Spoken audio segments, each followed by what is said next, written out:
Welcome everyone, join us today as we explore the life and career of Denis D'Ell, the distinctive lead vocalist of the Honeycombs, known for his soulful voice and charismatic stage presence. So let's dive in. Denis D'Ell, born Denis James D'Ell Zell on the 14th of October 1943 in Stepney, in East London. He was zodiac sign Libra. Born the son of Kath and John, a lorry driver. He grew up with three siblings, a sister and two brothers, Laurie and Ian, who both became musicians playing bass and drums. Educated at Sir John Cass Foundation and Redcoat School in Stepney, Denis later moved to Chigwell, Essex as a teenager. While working as a signalman for British Railways, his co-workers, impressed by his singing, encouraged him to enter a talent contest, in which he won. A report in the NME also mentioned that had worked as a plumber.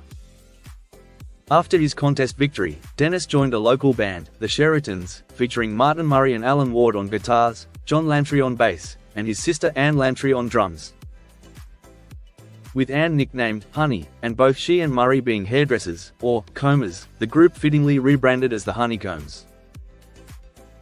By early 1964, the Honeycombs were performing regularly at the Mildmay Tavern in Stoke Newington, North London, where they caught the attention of aspiring BBC songwriters Ken Howard and Alan Blakely. Though they would later become a prolific British songwriting duo, at the time, Howard and Blakely were just beginning their careers.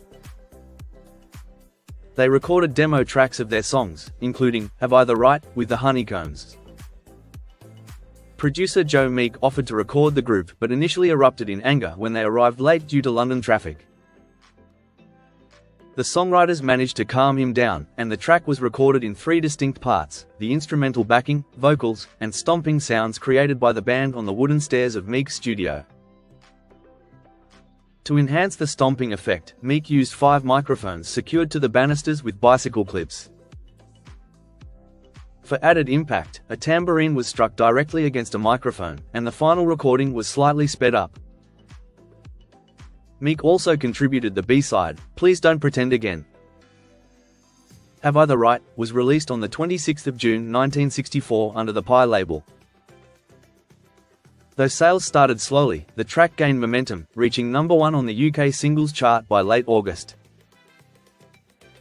It was a global hit, topping the charts in Australia and Canada, reaching number 3 in Ireland, number 5 in the US, and number 2 in the Netherlands. The single eventually sold over 1 million copies.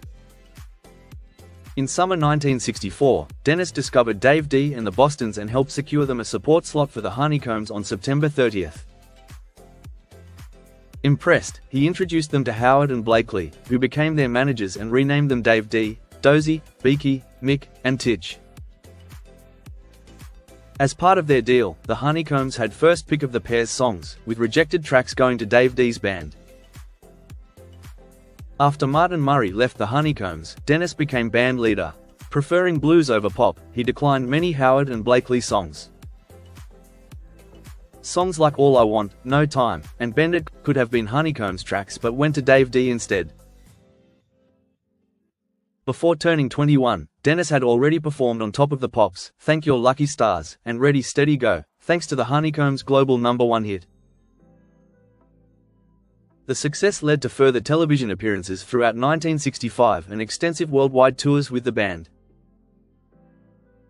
The Honeycombs found further success with Is It Because, and their debut album It's the Honeycombs, but Denis grew uneasy with Joe Meek's speeded-up recording techniques and voiced his criticism in New Musical Express.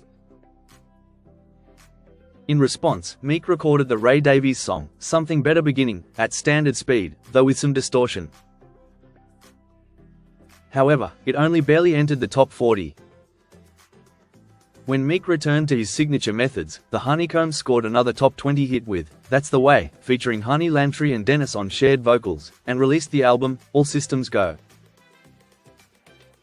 The group enjoyed overseas popularity, particularly in Sweden, which prolonged their career. However, they struggled after Meek's death in 1967 and eventually disbanded. By April 1966, Denis, Alan Ward, and Peter Pye had already left the group. Denis embarked on a solo career, though his debut single, It Breaks My Heart in Two, scheduled for release on CBS, was mysteriously withdrawn after only a few copies reached stores. The track's B-side, Better Use Your Head, later became a Northern Soul favorite at Wigan Casino, turning the record into a collector's item.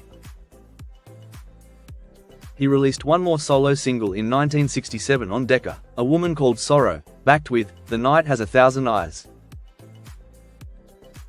In the early 1970s, Denis played with Rod Butler in the band Zarabanda, contributing to the album Living on the Line.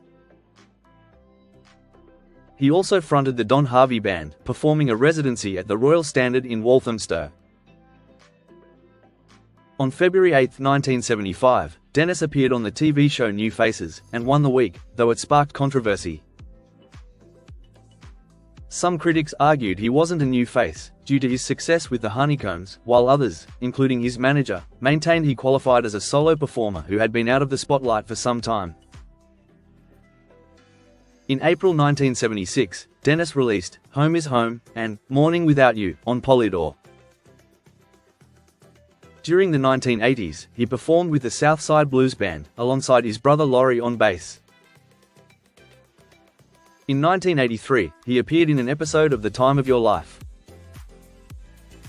In 1994, the Mark II lineup of the Honeycombs reunited for a 30th anniversary gig and recorded a cover of Live and Let Die for the compilation album Cult Themes from the 70s Volume 2 on Future Legend Records.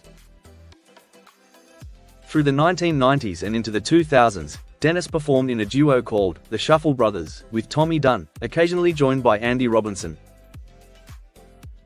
They played regularly at the Minerva in Southend on Sea and other venues. Sadly, on the 6th of July 2005, at the age of 61, Denis lost his battle with cancer. He is laid to rest at St Andrew Churchyard Cemetery in Shelford, Essex. He is survived by his wife Belinda, and by 2 children from a previous marriage. And there you have it. DenisDEll's legacy as the voice of the Honeycombs continues to resonate with fans all over the world. His contributions to music remind us of the timeless power of a great melody and heartfelt performance. Thank you for joining me in remembering this talented artist. Be sure to like, comment, and subscribe for more stories of music's unsung legends. Take care and bye for now.